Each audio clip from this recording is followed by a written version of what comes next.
એટલે પ્રાણી સંગ્રહાલય બનાવવાનું છે. 5 ચકલી, 10 પોપટ અને પછી કેમ મોગલ જીમમાં નીચે ઉતરવા દે.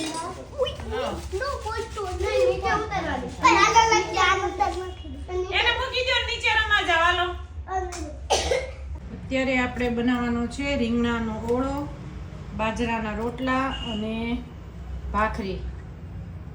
મમ્મી આવ્યા, મારા મમ્મી આવ્યા છે તો મેં એને પૂછ્યું શું ખાવું છે તો મમ્મી કે ભડથું અને બાજરાના રોટલા અને ભાખરી. કેમ કે બાજરાનો રોટલો રાહીબેનને હાલશે નહીં એટલે એના માટે ભાખરી બનાવીશ.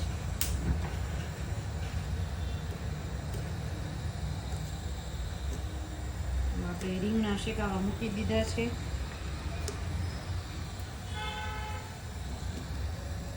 ગામડામાં હોય તો હાંઠિયુંનો ને એનો ઓલું કરીને શું કહેવાય એને તાપ કરીને રીંગણા શેકે, પણ અહીંયા અમારે ક્યાં ગોતવા જેવી હાંઠિયું.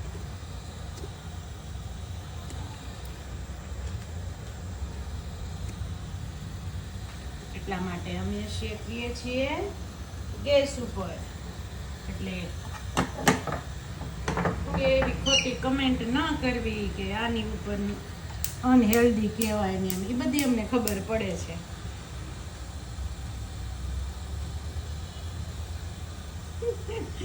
હા, પાછા અમુક લોકો કમેન્ટ કરે ગેસ ઉપર તમે શેકો તો અનહેલ્ધી કહેવાય.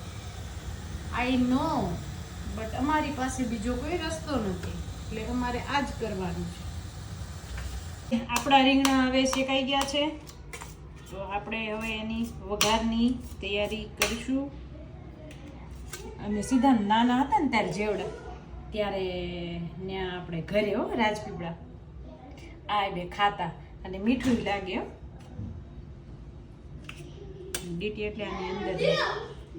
તો કોણે કોણે આવા રીંગણાના ડીટીયા કોણે કોણે ખાધેલા છે ભડથાના એ કમેન્ટ કરીને કહેજો.